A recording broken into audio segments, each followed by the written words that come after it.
Shalom Bapak Ibu, saudara-saudara semua. Shalom. Bersyukur hari ini kita bisa kembali merenungkan firman Tuhan hari ini dengan tema sekarang giliranku gitu ya. Kita akan bersama melandasinya terlebih dahulu di dalam pembacaan firman Tuhan Efesus 6 ayat 1 sampai ayat yang ketiga. Efesus 6 ayat 1 sampai 3 kita akan membacanya secara bergantian, minta tolong bisa dibantu sama Kak Yudi ya. Nanti saya ayat 1, Bapak Ibu Saudara-saudara bersama dengan Kak Yudi ayat yang kedua. Yang ayat yang ketiga kita akan membacanya bersama-sama. Efesus 6 ayat 1 sampai 3, saya duluan yang akan membacanya. Hai anak-anak, taatilah orang tuamu di dalam Tuhan, karena haruslah demikian. Hormatilah ayahmu dan ibumu. Ini adalah suatu perintah yang penting, seperti yang nyata dari janji ini.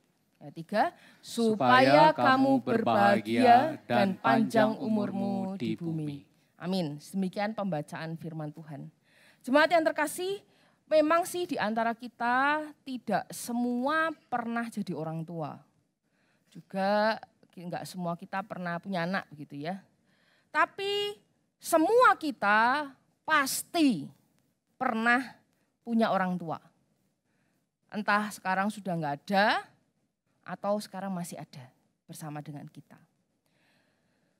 Ketika kita ngomongin soal orang tua biasanya tuh penuh dengan kondisi yang mellow ya. Karena saya tahu sebagian di antara jemaat itu orang tuanya sudah meninggal dunia. Ada beberapa cerita yang saya pernah dengar. Yang terbaru itu saya dengar kisahnya Sukhin itu ya. Papahnya waktu itu meninggal ketika masa kelam beberapa puluh tahun yang lalu di negeri kita ini. Mungkin di antara Anda juga mengalami hal yang sama. Orang tua Anda itu kondisinya saat ini sudah tidak ada. Kondisinya saat ini juga memang ya nggak pernah ngalami ya bagaimana ketemu orang tua. Mungkin bahkan wajahnya pun nggak tahu. Ada yang seperti itu di antara jemaat Tuhan. Karena ada yang meninggal waktu masih di dalam kandungan katanya. Ada yang orang tuanya meninggal saat dia masih ada di dalam kandungan. Kemudian ada jemaat yang punya kondisi bersama dengan orang tua tuh ada sih orang tuanya tapi berpisah. Atau kita biasa kenal dengan nyebutnya itu broken home. Ada juga orang tua yang ya rata-rata kita biasanya tuh orang tuanya ada. Nah tapi sebagian juga mengalami. Orang tuanya sih ada, secara fisik ada, tapi secara peran tidak ada.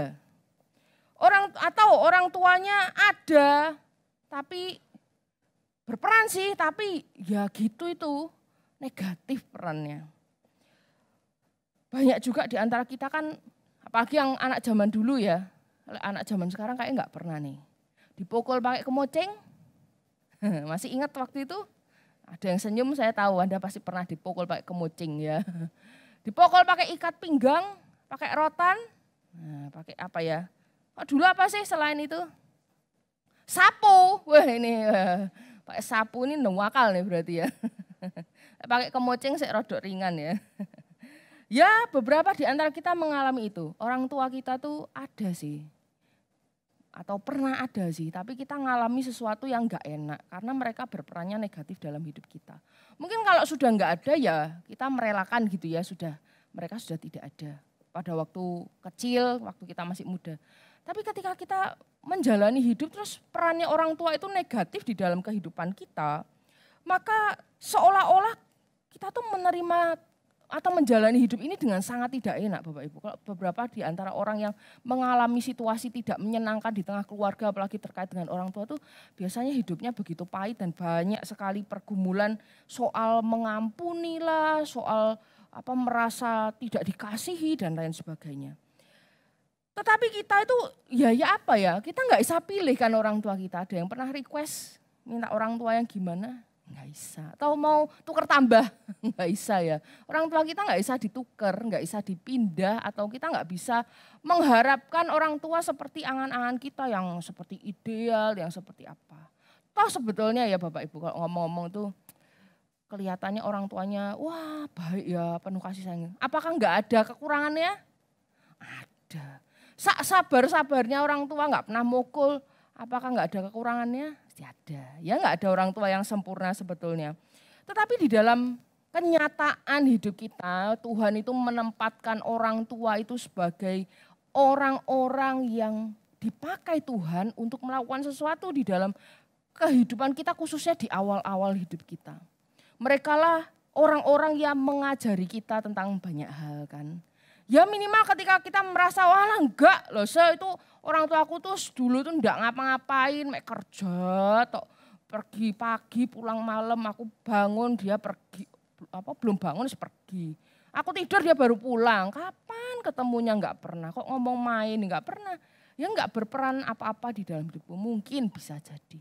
Tetapi bukankah sekalipun senegatif itu, pribadi mereka itulah mengajarkan sesuatu dalam hidup kita. Mungkin kita jadi lebih mandiri, kita lebih bisa melakukan segala sesuatu dengan kemandirian kita gitu, enggak bergantung sama orang lain.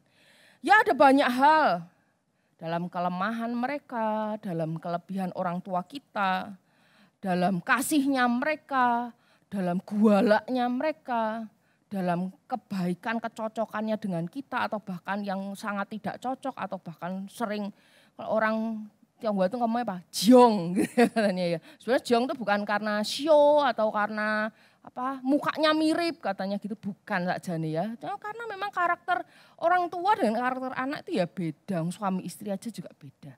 Tetapi ketika kita melihat kenyataan-kenyataan seperti ini, jemaat yang terkasih, ada dua hal yang perlu kita sadari ketika kita membaca firman Tuhan yang tadi. Mungkin dalam hati kita, piye caranya menghormati orang tua model kayak orang tuaku. Loh saya enggak pernah ngalami, biasanya gitu tuh. Ada dua hal nih yang perlu kita sadari. Yang pertama, itu perintah Tuhan. Jadi dengan taat dan dengan kita mau rendah hati, kita mau melakukannya di dalam hidup kita. Model apapun lah orang tua kita. Entah masih ada atau sudah tidak ada saat ini. Yang kedua, kesadaran bahwa bagaimanapun tanpa mereka ada kita, tidak ada kita. Jadi dengan kesadaran dua hal, mungkin kelihatannya sederhana, cuma menyadari iya ya tanpa mereka aku enggak ada ya. Mungkin kalau papaku bukan dia, aku bukan aku gitu. Atau mamaku bukan dia, ya bukan aku yang ada sekarang. Dari dua hal, khususnya alasan yang pertama, yaitu ketika itu ada perintah Tuhan, maka ya kita diperintahkan untuk menghormati orang tua kita, mengasihi mereka tanpa ada embel-embel kualifikasi tertentu atau syarat dan ketentuan berlaku. Ya, itu ya. Kita menghormati orang tua, mengasihi mereka, tidak ada kualifikasi. Kalau orang tuamu begini, kalau orang tuamu begitu, kalau orang tuanya gini enggak usah, kalau orang tuanya gini ya sekedarnya aja. Tidak ada. Tuhan cuman memberikan perintah yang jelas supaya sebagai anak-anak kita menghormati orang tua kita. Kalau sudah enggak ada, piye terusan? Kalau sudah enggak ada, ya sudah, tugas kita sudah selesai sebagai seorang anak. Nah kan masih ada tugas kita sebagai orang tua kan? Atau seandainya tidak punya anak, masih ada keponakan mungkin, atau kalau misalnya di dalam pelayanan kita ada anak-anak sekolah minggu. Bukankah kepada mereka juga kita sebagai orang yang lebih dewasa, kita juga menunjukkan bagaimana sih orang tua itu, bagaimana sih seharusnya orang tua itu kalau kita enggak mau, waduh orang tuaku kok kayak gitu, aku enggak mau kayak mereka kan gitu. Maka itu kita juga bisa berlaku seharusnya piye gitu ya, sebagai seorang orang tua. Mari kita coba mengingat sebagai orang tua itu sebetulnya seperti apa. Sebagian Anda kan sudah jadi orang tua ya. Kita akan coba pisah dulu jadi dua sudut pandang. Jadi dari sudut pandang yang pertama, kita sekarang jadi pandangnya orang tua dulu ya. Anak-anak yang belum punya anak, arek-arek muda ya, kita lihat dari sudut pandang orang tua dulu. Ketika kita bicara soal jaga anak, zaman dulu tuh Kak Pet tuh 13 bersaudara ya Kak Pet ya. 13 bersaudara, ada yang lebih? Saya rasa belum ada yang menyaingi rekornya Kak Pet, ada 13 bersaudara. Isai orang tua merawat ya, ini sudah jadi ada Kak Pet, ada Bu Agatha nih bersaudara, 2 nih tempat kita. Enggak apa-apa, ya mungkin makannya dulu telur didadar gitu, dibuagi 13, nggak tahu dapetnya tipis-tipis gitu, nggak tahu ya kita ya. Bagaimana, nggak tahu caranya bagaimana dua orang tua, ayah dan ibu itu bisa merawat 13 anak. Mungkin rumahnya juga wes kayak kemeriak gitu ya, nanti lek tukaran gitu wes pasti terjadi kehebohan gitu.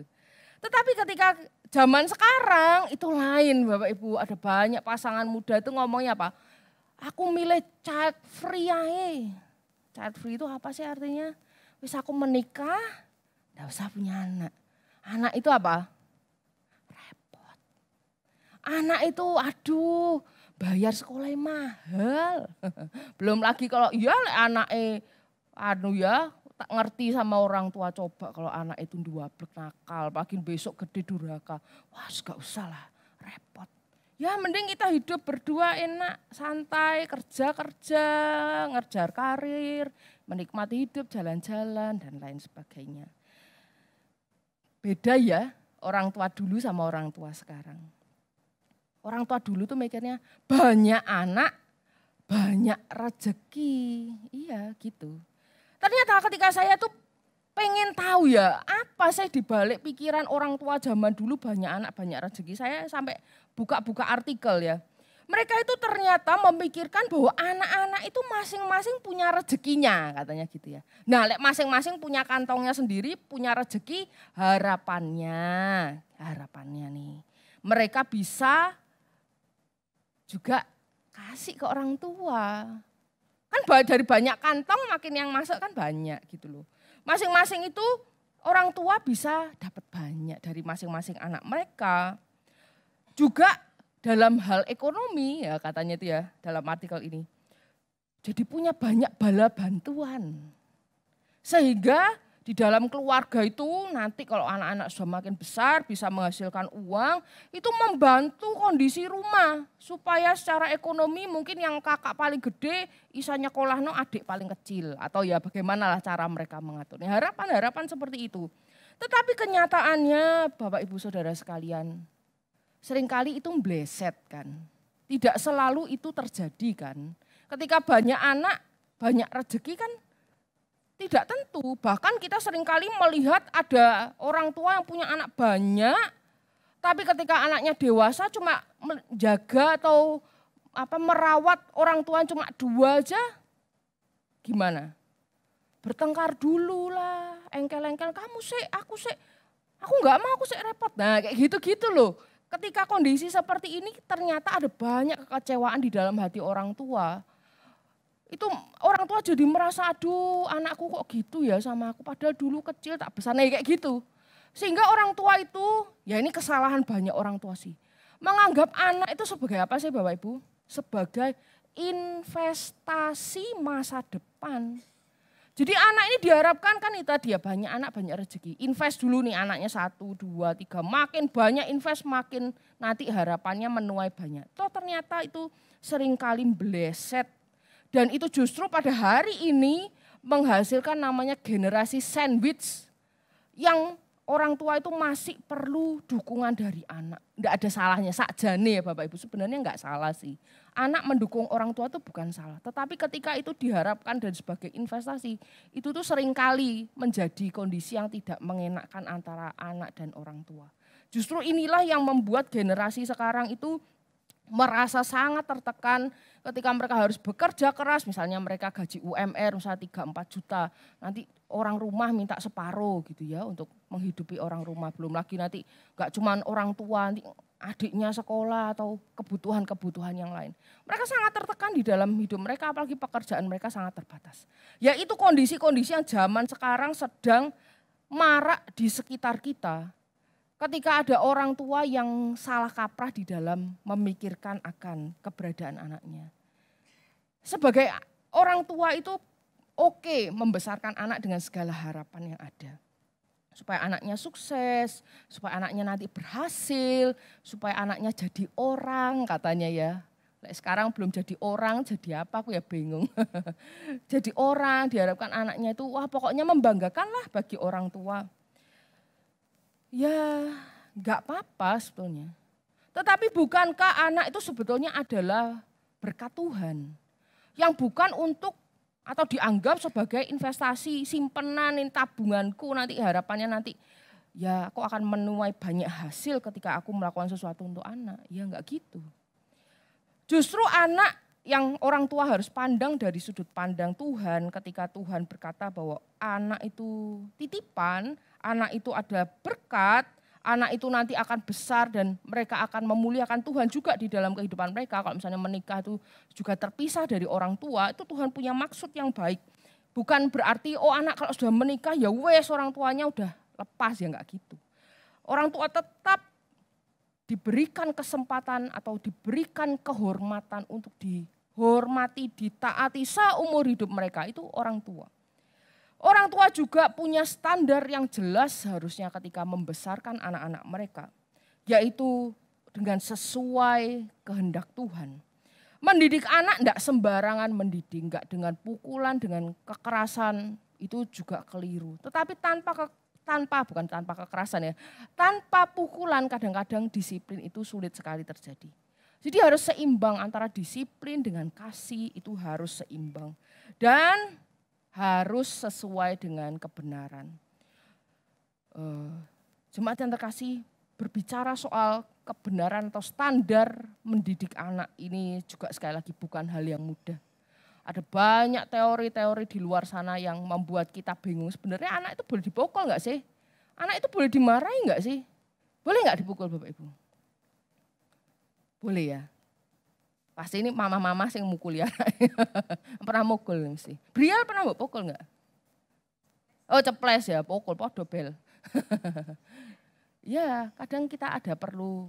Tapi jangan dengan emosional, tapi dengan kasih. Ya memang kita pengen anak itu hidup di dalam kebenaran. Ya kalau salah ya dipukul sewajarnya Bapak Ibu. Bukan dipukuli ya, dipukul sama dipukuli itu wah bedanya jauh. Dipukuli itu namanya aniaya lain ya. Kalau penuh kasih ya pukul seperlunya. Dan bahkan pukul itu juga kadang-kadang salah itu orang tua pukulnya biasa yang aman tuh di mana ya? Muka gitu kadang-kadang ya. Salah Bapak Ibu. Pukul biasanya paling aman itu di pantatnya ya. Karena di sana enggak terlalu sakit sebetulnya. Maka ya bijaksanalah orang tua di dalam mendisiplin anak-anak. Atau cucu biasanya emak engkong itu gregeten sama anaknya. Wah anak kayak gitu gak nang dipukul gitu.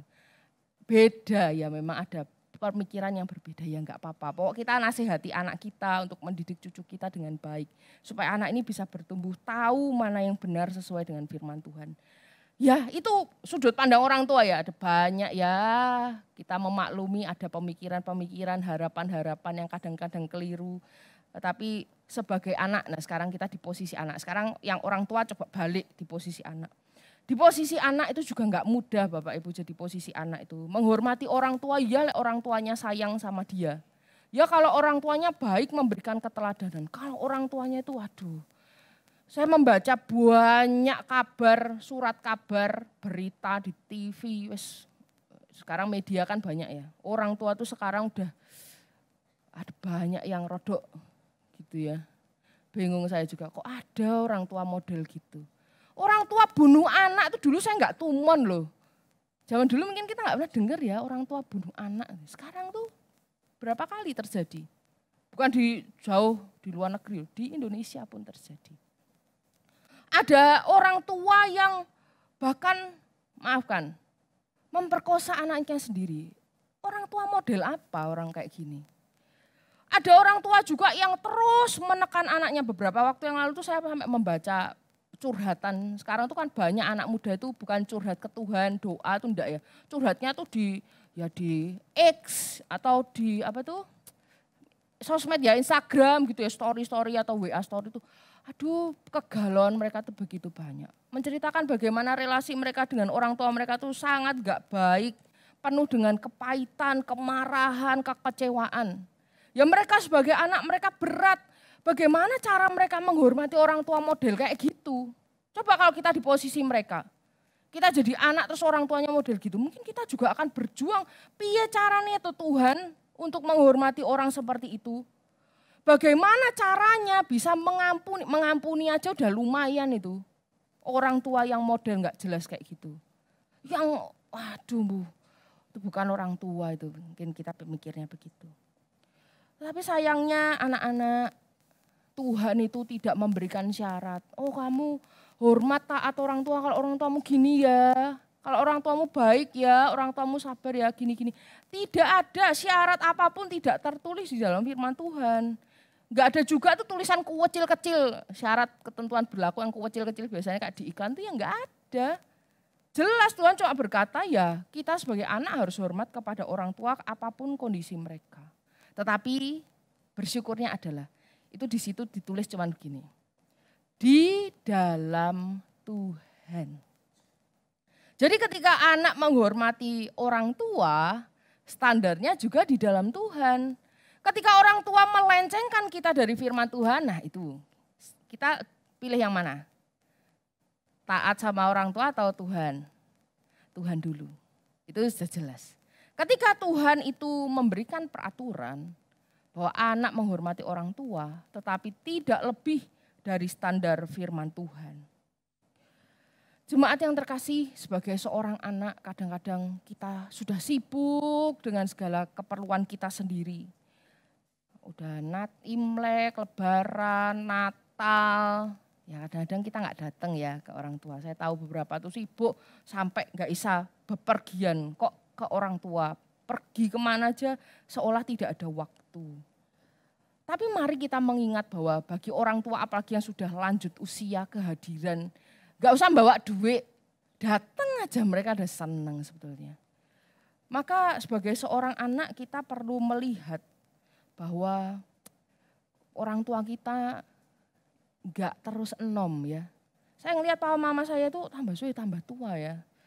Mama saya tuh hari-hari ini lagi senang pakai skincare. Soalnya mantunya itu dokter kecantikan ya. Adik ipar saya dokter kecantikan, jadi apa-apa pakai skincare. Tapi apakah umurnya tetap jadi muda? Ya enggak, tetap jalan terus. Ketika melihat orang tua makin hari makin lanjut usia, makin umurnya bertambah. Bukankah seharusnya kita juga melihat mereka sebagai kesempatan yang masih ada untuk dihormati dan juga ditaati.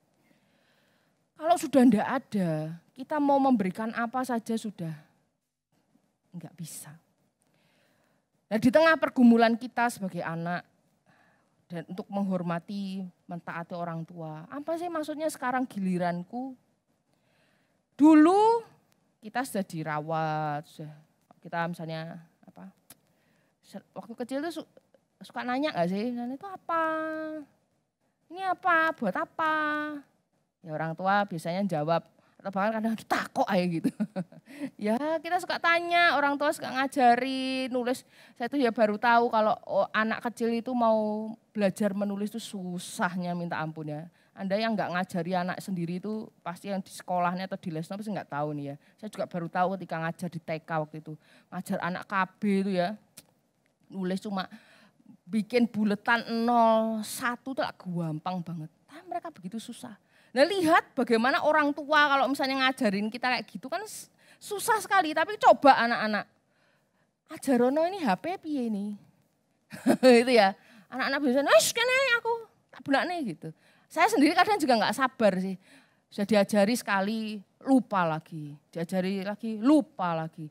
Mbok dicatat toh mah kadang saya gitu. Mungkin anak-anak di sini senasib sama saya ya. Ngajari orang tua itu perlu kesabaran ekstra. Tapi jangan lupa kita dulu cilik ya diajari orang tua kayak gitu.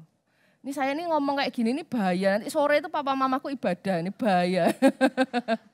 Nanti saya, kamu ngomong gitu loh. Ya sakjane saya tahu Bapak Ibu. Tapi kenyataannya ketika kita bicara soal menghormati orang tua, mentaati orang tua itu tidak gampang bagi semua orang, termasuk ya bagi saya. Masih terus belajar untuk mentaati firman Tuhan ini. Bagaimana Tuhan sudah menempatkan mereka sebagai pribadi-pribadi yang mewakili Tuhan untuk mengajar kita dalam kebenaran. Terlepas bagaimanapun kondisi mereka atau perilaku mereka di masa lampau. Ya tugas kita bersama untuk menghormati mereka. Yang masih ada ya, yang masih ada. Atau yang sudah enggak ada ya, bagaimana Anda bisa berperan saat ini untuk mengasihi anak-anak dengan baik. Supaya mereka belajar menghormati Anda sebagai orang tua. Anak-anak yang belum nikah mungkin sudah ada yang kehilangan orang tua. Ya ingatlah bagaimana orang tuamu mengasihimu. Besok anak-anak punya anak-anak, jadikan anak-anak itu juga merasakan kasih dari orang tua yang baik. Janji Tuhan itu bagi anak-anak yang taat menghormati orang tua itu dua. Berbahagia, dua gini aja, berbahagia dan panjang umur. Dua hal ini bukankah yang selalu Anda minta kan, kalau mau didoakan apa kalau ulang tahun apa? Bahagia dan panjang umur. Kalau Imlek mintanya apa? Hah? Oh, angpol anak-anak sih. Ini saya jawab pasti bocah ya. Ya saya ya angpau. Apa yang diminta kalau pas Imlek biasanya? Bahagia dan panjang umur. Sehat, lek umurnya enggak panjang mau? Enggak mau biasanya. Yang penting sehat, panjang umur kan dua mesti. Bahagia, anak sehat, panjang umur, bisa bareng-bareng keluarga. Dua ini loh yang Tuhan janjikan jadi berkatnya orang-orang yang mentaati dan menghormati orang tua. Ini janji ini bukan, tak rasa bukan orang Indonesia atau jemaat kita doang yang senang dengan dua janji ini. Semua orang pada umumnya itu merindukan kedua hal ini. Dan kedua hal inilah yang Tuhan janjikan. Ini satu-satunya perintah di dalam 10 hukum, coba kita lihat ya. 10 hukum ini kalau kita perhatikan, agak cilik-cilik ya, semoga kelihatan. Ayo next. 10 hukum itu terbagi 1 sampai 4 itu relasi kita dengan Tuhan. Itu jangan ada padamu Allah lain, jangan membuat bagimu patung, jangan menyebut nama Tuhan dengan sembarangan, jangan ingat dan kuduskanlah hari Sabat. Nah ini positif ya, ingat kuduskanlah, ini perintah. Nah perbatasan itu, perbatasannya itu kan keempat ya, ingat dan kuduskanlah hari Sabat. Yang kelima ini juga berupa bukan jangan-jangan, itu instruksi yang negatif. Yang kelima itu hormatilah ayahmu dan ibumu. Di antara 10 hukum yang ada sertaan janjinya itu ini. Yang kelima nih, hormatilah ayahmu dan ibumu supaya lanjut umurmu di tanah yang diberikan Tuhan Allahmu kepadamu. Ini harapan besar dari orang Israel waktu itu. Ketika nanti punya tanah yang Tuhan anugerahkan kepada mereka sebagai tanah perjanjian dan mereka bisa menempatinya seumur hidup mereka dan keturunan mereka. Itu harapan mereka. Maka dari 10 hukum ini lihat, yang lain itu jangan membunuh, jangan berzina, jangan mencuri, jangan mengucapkan saksi dusta, jangan mengingini milik sesamamu. Yang lain tuh enggak ada janjinya jangan membunuh. Kalau kamu membunuh dapat uang 100.000, enggak ada. Enggak ada janji kalau kamu enggak berzina kamu sehat. Enggak ada janji-janji kayak gitu. Janjinya adalah ketika ada di hukum yang kelima. Ketika menghormati orang tua, janji Tuhan itu ada serta di sana. Jemaat yang terkasih, mengingat kehadiran orang tua kita, entah waktu itu ada berperan atau tidak berperan, hadir, tidak hadir, positif atau negatif orang tua kita dalam hidup kita. Merekalah yang Tuhan tempatkan di dalam hidup kita. Berperan, kalau yang baik itu ya, memperkenalkan kita kepada Tuhan. Yang mereka yang hadir itu ya, mereka yang memelihara kita sejak kita dalam kandungan. Bahkan mereka mengajari kita banyak hal, mengusahakan yang terbaik buat kita. Mari sebagai anak-anak kita menghormati mereka. Sebaliknya ketika kita melihat bagaimana orang tua kita itu banyak negatifnya. Kita percaya kok mereka bisa berubah suatu hari nanti. Kita perlu doakan mereka supaya mereka lebih sabar. Mereka lebih baik lagi sebagai karakter seorang orang tua. Dan sebagai anak kita enggak lupa untuk mentaati mereka di dalam koridor dan batas firman Tuhan itu. Sekali lagi di dalam kelemahan mereka kita enggak bisa pilih. Ya mereka lah orang tua kita yang harus kita hormati.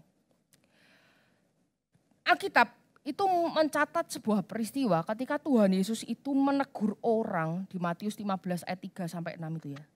Ada orang tuh gini Bapak Ibu, mereka itu menganggap Tuhan lebih penting, benar ya, Tuhan lebih penting itu betul. Tapi suatu kali itu Tuhan menegur orang pada waktu itu ketika mereka memperhatikan sebuah tradisi atau adat mereka soal korban dan persembahan buat Tuhan yang katanya buat Tuhan. Tapi mereka itu ada bukan embel-embel. Mereka tuh kayak ada udang di balik batu gitu loh, kayak munafik begitu ya.